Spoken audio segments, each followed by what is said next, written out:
Another variation on this game is called the Pig Apple Worm game, which was introduced to me by another ESL teacher here. And this game is super fun. I would even like to play this myself, but I can't.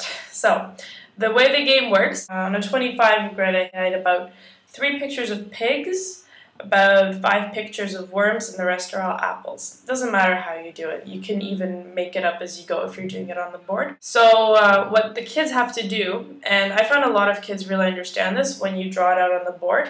So let's say you have Team 1 and Team 2. The rules of the game are simple. Collect as many apples as you can and destroy as many apples from the other team as you can, so you get the most in the end. You can change the rules a little bit. What happens is if you get a pig, it's supposed to eat all of your apples. I like to make it half because the kids get really upset if all their apples are gone. So I say half your apples are gone. And for the worm, it's supposed to be one of your apples, but I say if you get a worm, one of the other team's apples are gone. So the kids get really excited for that because they can knock off some points. If there's more than 2 teams, it still works. It just takes a little bit longer, but it's still really fun. And the way I explained it, this is the important thing. I haven't had to translate the rules of this game to any class yet, which is interesting because it's a little bit difficult. So I drew my teams out on the board, and what I did was I'll say, okay, so we have a grid, and under this grid we have, what's this? And they go apple. And I say, what's this? And they go pig. And I say, what's this? And they give me the native word for worm. And I say, this is a worm. I make it, show them that it's little, and it eats the apples. And they go, okay, they get that. So then I say, okay, Team 1, you have 2 apples. You pointed at these 2 cards, and apple, apple. So you have 2 apples. Team 2, you have 4 apples, okay? They're like, okay. And I'll say, then Team 1, and I make sure to keep pointing which team is going, or which person if you're doing just a few students. And I say, Team 1 clicks on a worm. And the kid's like, okay. So the worm eats the other team's apple. And I just erase 1 apple really dramatically. And the kids are like, oh, okay. And then the power just went out in the house. If they still, if they look a little bit confused, you can demonstrate that from the other side of the team. Saying Team 2, you have 4 apples and you got a worm. So now what happens? Team 1, one of your apples is gone. So then the kids are like, okay, so the worm is good for them. Then I say, some kid will start asking, pig, what about the pig? And I say, okay, now let's say again, Team 1, 2 apples, Team 2, 4 apples. And you get the pig.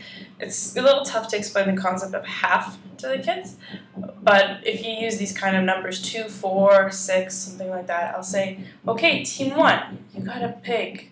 And they're like, they think it's going to take out the other team. And I say, half of your apples are gone. And I erase 1 apple. They had 2.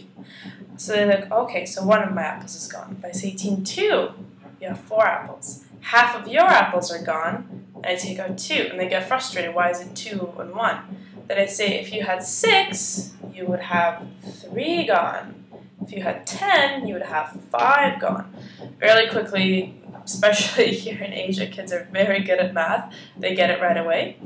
You will have great success with that game. And all I do, you're asking, how is this a language game?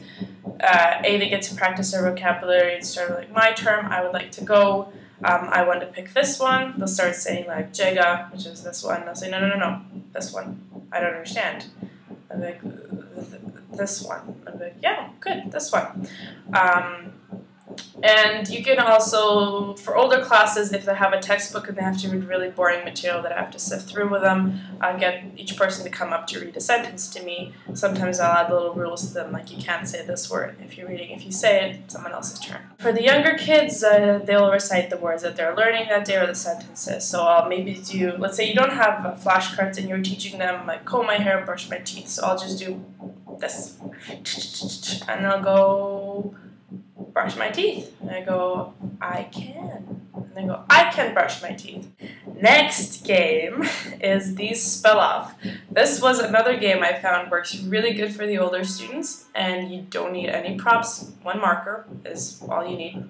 Most kids, you'll find know paper, scissors, stone. Every country seems to have a variation of it. I will introduce the game like this. I'll say, who knows paper, scissors, stone? And the kids will go, oh yeah. So they'll start doing that to each other. Say, no, no, no, no, wait, shh, wait. And I'll put my marker up. And I'll say, okay, two people will come up. I'll say team one person from team two. So like, okay, two people. And I'll say, and you will do paper, scissors, stone. If you volunteer student that's not really proficient, which none of my kids are, you'll kind of almost embarrass that student as you're demonstrating. They won't get what you're doing most of the time. So what I found, this is really weird, but it works really well. I will impersonate two people at once. So I will stand on one side of the class and say, let's say I am Luke from team one. Luke will be all, huh? And then I'll turn around and walk a little bit the other way and be like, now I'm Yo-Yo from team two. So Luke and Yo-Yo are going to do paper, scissors, stone, and Luke wins. Luke gets paper, Yo-Yo gets stone. And they're like, okay, Luke wins. So I'll say, Luke will say a word, any word. For example, use something really simple. I'll say dog. Then they're like, yeah, we know dog. So I'll write, and Yo-Yo has to write the word. And always keep switching sides. So when you're saying Luke, stand on Luke's side, Yo-Yo, stand on Yo-Yo's side. And Yo-Yo will grab the marker and write down dog on the board. I'll spell dog wrong the first time, so I'll spell like D-U-G. And the kids are like, that's, some kids will be wrong, no. Or like, yeah, that's wrong. So if the word is spelled wrong, Luke gets a point, and I'll put a star next to Luke's team. But if Yo-Yo spells a dog this way and I spell it correctly, I say, is this right? The kid's like, yeah. Then Yo-Yo gets the point. So the kid's like, okay. I say, but if Luke can think of a difficult word like impossible, and the kid's like, oh, tough. So then I'll try as Yo-Yo to spell the word impossible. And the kid's like, no, wrong. I say, exactly, Luke will get the point. So it starts to click in the kids' heads that if they can think of something really hard for the other team to spell, it becomes this really fun challenge. I haven't had to have my tutor translate the game. And the kids really like it. They like paper, scissors, stone, but it kind of comes off with a little twist. And depending on the outcome, you're trying to trick the other team into screwing up. And sometimes you'll just get that one kid who's like a professional speller and spells better than I can. So make sure you try to change the people up, so don't let the same people go up. I had a few teams try to have different people do paper, scissors, stone, but have their speller, and I said, no, if you're doing paper, scissors, stone, you gotta go up. For really learning classes, you can still use books and just give a time limit, so they have to find that word, let's say 30 seconds. So if they can't really spell that word, but they have the opportunity to find it, they'll be more keen on doing it than if they have nothing up there. The older classes that know what they're doing, you can definitely not have to use any props. Wow, this really sucks without light. It's 3:30. It's getting dark. Next game, another word game for the board. And I call this word chain. Really simple. You probably know what it is. I'll write down one word. So I'll write dog, and people are like, yeah. And then I'll underline the last letter, G. And then I'll say, what's another word with G? Because half the time they don't get it. Then I'll say, how about good? And I'm like, good. So I say, can be anything.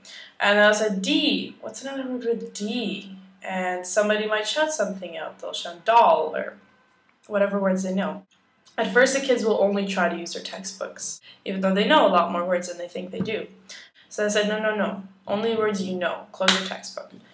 The kids hated it at first. But then they noticed, we rock. We can totally do this. And then you start hearing good words that it's not just dog, chair, table. Someone will say quietly, and then someone will say yesterday. I find it works either way. You can either just have a whole class chain going, and whichever team yells out a word first gets a point. The points system here really works. Or you can write down one word and have two people up on the board from different teams, and when you write down the word, say start, and they have a minute and a half to write as many as they can think, and they can have their teams yelling out new words to them for them to write. So you can do it both ways. You can take up as much time with this or as little time as you want, and the older kids really like these kind of brain teasers.